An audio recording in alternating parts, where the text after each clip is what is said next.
এই চ্যানেলে সম্প্রচারিত সকল খবরই সচেতনতামূলক এবং শিক্ষণীয়, কোনো কিছুই প্রভাবিত নয়। ভাইয়ে ভাইয়ের শত্রুতা, যার জেরে পাঞ্জা লড়ছে আরেক ভাই। জানা গিয়েছে যে বারুইপুরের দুই ভাইয়ের মধ্যে বাধে বচসা। বাথরুমকে কেন্দ্র করেই এই বচসার সৃষ্টি। হঠাৎই এক ভাই ঠিক করে যে তার যে বাথরুম, সেই বাথরুম তৈরি করবে। তারপর তার দাদা সেই ঘটনা জানার পর এই সমস্যার সৃষ্টি হয়, যার জেরে হাতাহাতি, মারামারি, গুরুতরভাবে জখম অবস্থায় বারুইপুর মহকুমা হাসপাতালে ভর্তি হয় আরেক ভাই। দেখাবো সেই চিত্র।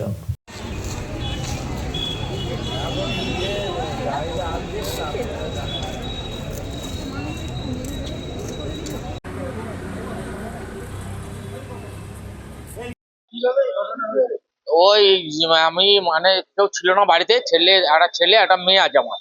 সবাই দুজন পড়তে গেছে। আর আমার মা আর বউ হচ্ছে ব্যাংকের বই করতে গেছে। করতে গেলে আমি এই মানে ফুলকপি লাগিয়েছি আমার জায়গার উপরে, আমার জায়গায়।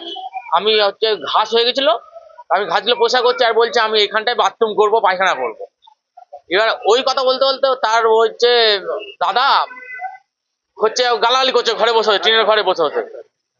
টিনের ঘরে বসে বসে গালাগালি করছে। আরে ওই মানে ভাই আর দাদা, ভাই ওই ছাদওয়ালা বাড়ি থাকে আর দাদাটা টিনের ঘরে থাকে।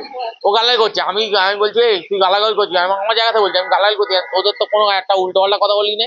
আমি আমার মতন বলছি, আমি আমার এখানে বাথরুম করবো, পায়খানা করবো বলছি। এবার তাতেও সেই মা বাবা নিয়ে গালাগালি করছে। বাবা তো নেই, আমার বাবা মারা গেছে কিছুদিন আগে।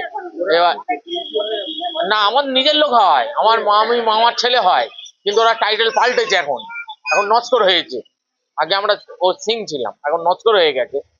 তাতেও আমি মানে ওই কথাটা বলছি। শোনো না, ওই কথাটা বলছি। এবারে ওর তাতে মা বাবা নিয়ে গালাগালি করছে। আমি এখন কি করি, আমার হাতে সে কোদালটা ছিল, নিয়ে ছুটে গেছি। আমি এই তুই গালাগালি করছি কেন? হ্যাঁ, আমি তোমার নামে তো কোনো বাজে কথা বলিনি।